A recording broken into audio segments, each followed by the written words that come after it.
In today's episode, we take a trip back to last summer when we interviewed Halifax Fire Chief Bruce Lake.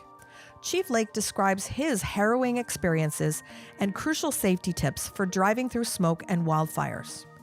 He tells us about his role in a major wildfire evacuation in May 2023, which forced over 16,000 residents to flee their homes.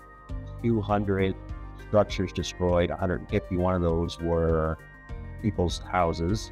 Wow. At the end of it, there was approximately 950 hectares of forest and buildings just destroyed. Chief Lake describes the terrifying conditions he and his team faced while evacuating residents and the details of how his convoy of emergency vehicles navigated through dense smoke and encroaching flames. Visibility got very poor. So the order was given by the incident commander in that area to evacuate. To help ordinary drivers like us, he advises monitoring local media and following evacuation orders promptly. Local authorities tell you to evacuate at a certain time or on using a certain route. I would highly recommend that they follow that instruction as soon as possible. He also stressed the necessity of having a pre-planned escape route and having essential supplies ready to go. Have your car, well maintained, full of fuel, have some water, have some food, change of clothing, just be prepared to go. Welcome to another episode of YD Drives the Future, where we cover all aspects of driver education and road safety. For over 50 years, Young Drivers of Canada has been dedicated to educating drivers of all skill levels and changing their driving behaviors for the safety of all road users. Let's jump into today's episode.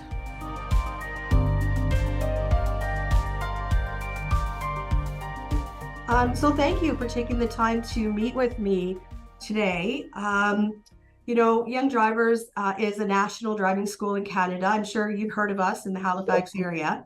Yep. And, we're putting together a public service announcement type project to help Canadians and I guess people around the world that, are dealing with, having to drive through, fire and smoke and crazy conditions.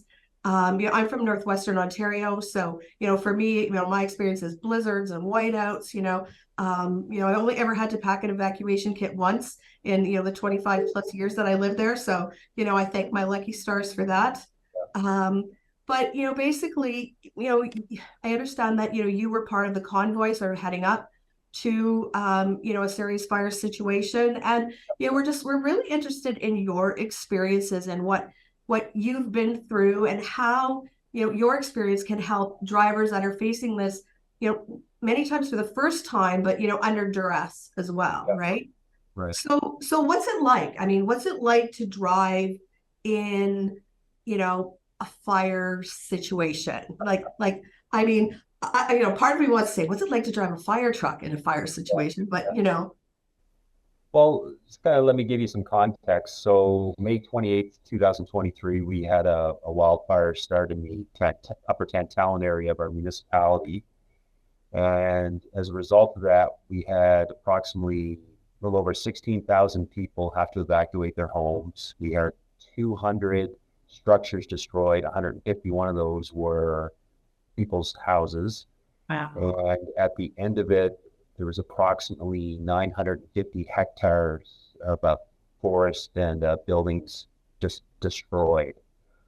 That is very small compared to what's going on in Alberta, the Northwest Territories, British Columbia, and Hawaii. So, it was a significant event for us, but it is small scale compared to what's going on at the west of us. So Right. Yeah. Wow. So, for myself, when I went there, I was tasked to be the safety officer. We had two operational sectors, one east and one west. So I was tasked to be the safety officer for the western sector. And we're basically ahead of the fire, and we were evacuating people from their homes, telling them to get out. We were there evacuating people from their homes, and conditions started to deteriorate. So the smoke started to get really thick, really dense. Visibility got very poor.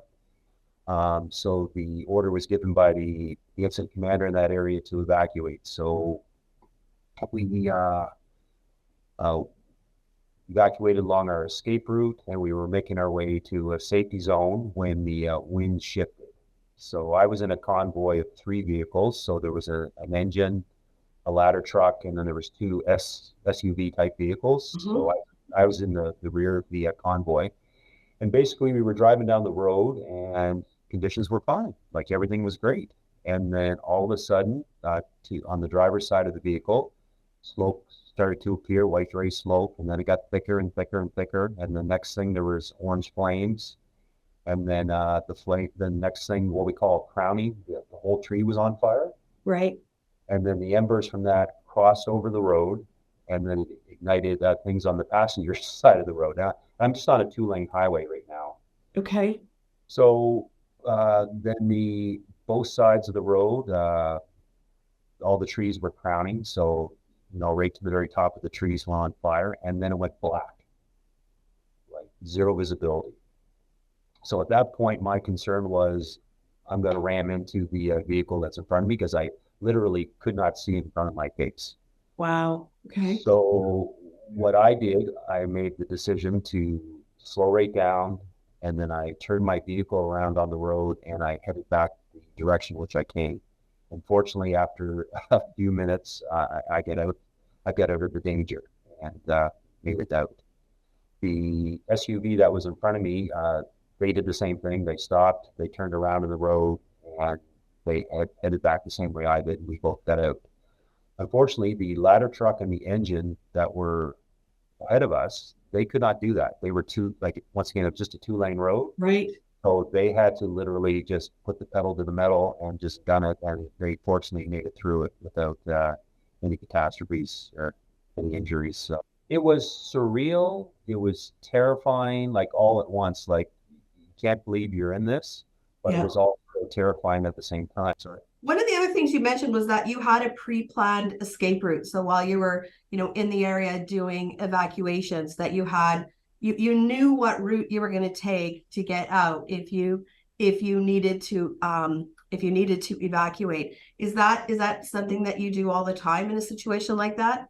yeah, so in a wildland or a urban interface fire, one of our safety principles will we have a thing called races. So we have what we call lookouts, and then we have escape routes, and then we have safety zones. So before we go into a situation, we know, okay, if things go bad, where's our escape route and where's the safety zone that we're going to. So that's something we determine before we go in that. So. So what kind of tips or information can you pass on to a driver, say, just, a regular person who is, you know, using their escape route to get from, their residence or business or campsite or, what have you. And they're doing what you were doing, and now they're faced with those conditions. What information can you pass along?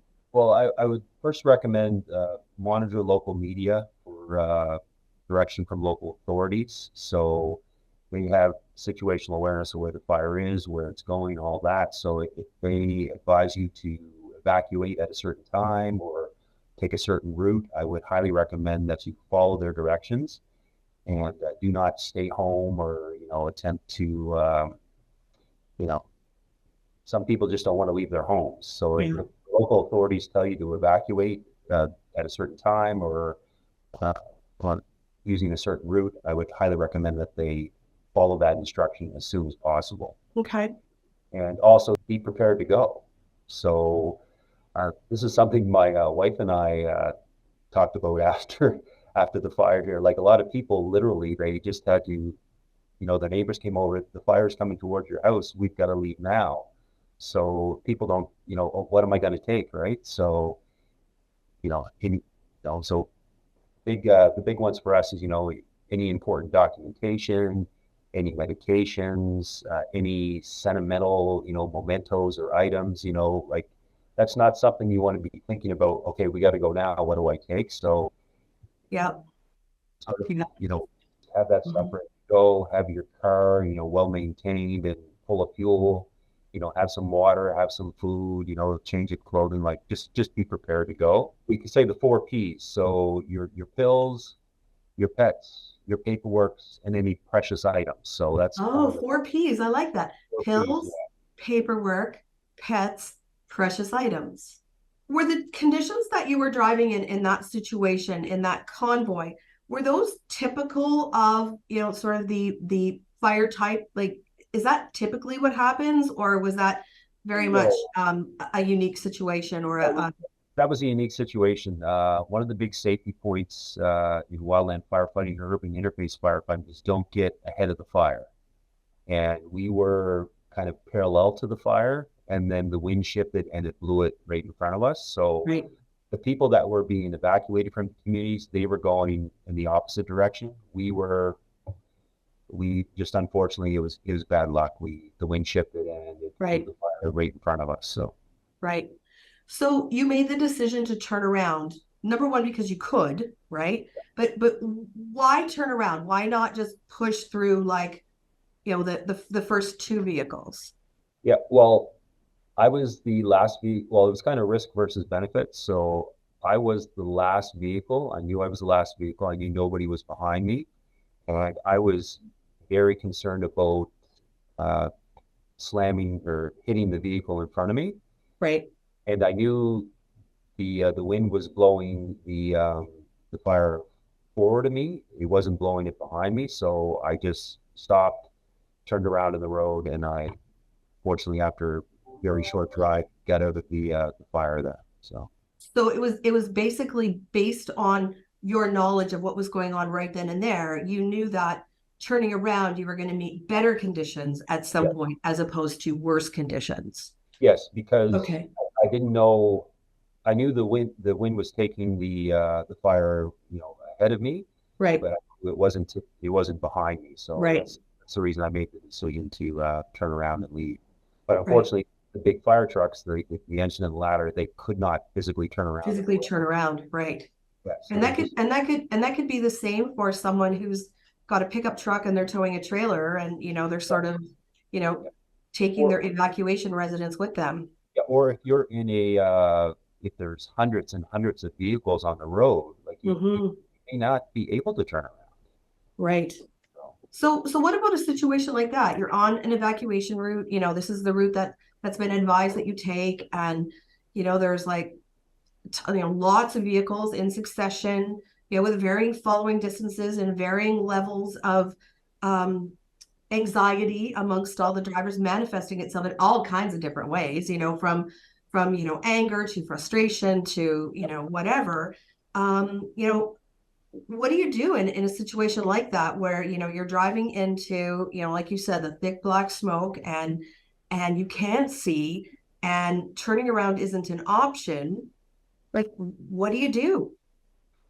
well, I think of that picture from Hawaii where the uh, the cars are stopped on the highway next to the ocean. The people literally got out of their cars and jumped in the ocean to save them. So Right. if you're driving along and the flame front is going to overtake your car, if there's a body of water or a fireproof building like a building made of masonry or something Right. that you can get into to escape it. What if it's not flames though? What if it's just visibility? That's an issue, right? So if it's visibility, then make sure your windows are up, make sure your air conditioning's off, have a mask on. Yeah, just Everybody should have masks nowadays. Like, yeah, pre-COVID, a mask. What do I need a mask for? You yeah. can even find surgical masks in, your local big box retailer, right? Whereas now they're on at every, corner store to every gas station, right? So just have Wow. a mask on, have your windows up, have your air conditioning off, make sure your headlights are on, drive slow, just make sure you have a good following distance between you and the vehicle in front of you, and just basics. And try to Uh, keep your cool, right? Just try to so keep. stay calm, avoid distractions, like don't have your your earbuds in, don't be texting, just Mhm. the normal stuff. Just Mhm. And so the takeaway would be for people that are in the area, again, monitoring the media and knowing exactly where the fire is and listening to reports on a regular basis to have that situational awareness to identify what's a good route to take, what's a bad route to take, so that your escape route isn't taking you toward the fire, but is taking you in a direction Yeah, opposite. yeah, because the civilians were being evacuated away from the fire. We were Right, emergency services. We were going towards the fire. So right, it's kind of a unique situation where right. we're running towards the danger as opposed to running away from it. So Right, right. Compared to, recent flooding and hurricanes, how was this smoke fire experience different or the same? this was a unique experience. We've never experienced a wildfire event like this in Halifax Regional Municipality ever. Like we've Right, had significant wildfires before, where a couple of homes have been damaged, or we've had to evacuate areas, but we've never had anything on this scale before. Like 200 structures destroyed, 151 homes destroyed. Um, you know, over 16,000 people evacuated. This was an unprecedented event for us, first time ever. Uh, this was the first time we ever called what we call a fifth alarm, which is basically send everybody, call all your friends, call everybody in on overtime. So this was the first time in our history we've ever done a fifth alarm. So wow, it's a unique event. We've never had this happen. Yeah, this is the first time this has ever happened. So wow. at this scale. And let's hope that it never happens again. But are there some practices or procedures or things that you learned from this event that can help in, say, a future event of this type? Well, actually, what's happening right now, I'm part of a task force. We're doing what's called a post-incident analysis.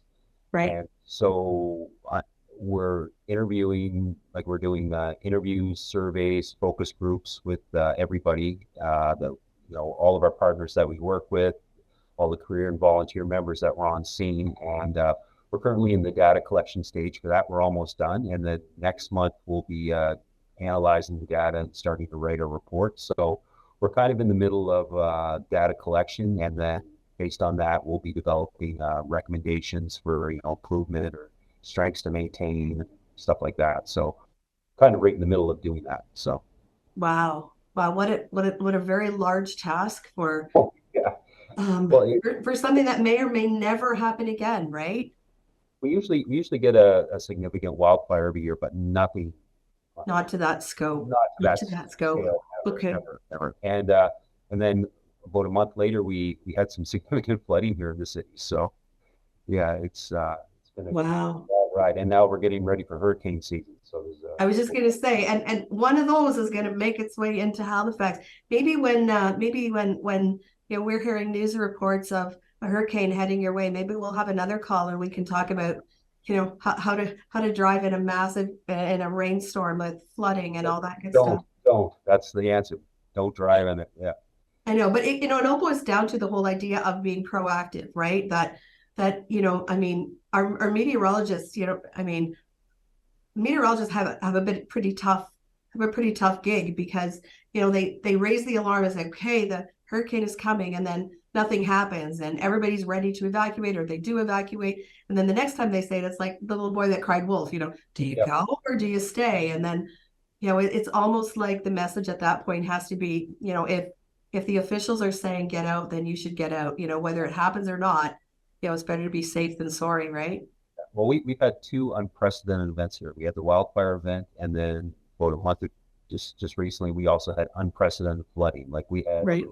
over 200 milliliters of or millimeters of rain in over a few hours. So we had significant flooding here. Once again, these are two. Some of the officials are saying once in a thousand year events within a couple of months of each other. So The once in a thousand year events seem to be happening more often than once in a thousand years, yeah, right? yeah. And it's And almost like we just need to be ready for the next catastrophic event, whatever that might be. well, for us, it's hurricane season. So there's one currently off the Caribbean, and we get hit with a hurricane every year in Halifax, and usually knocks out the power for a few days or a week. So last year we had Fiona, and Mhm. who knows which one's going to hit us this year. So Yep. get ready. Wow. That's the next one up, Wow. hurricane season. So, I really okay. appreciate you taking the time to chat with me today. It's been super interesting, and I do hope that you have a very calm hurricane season, and Me that too. you're not setting any records for Halifax or Nova Okay. Scotia. I hope so too. All right, thanks, Chief. Have a great day. Nice talking to you.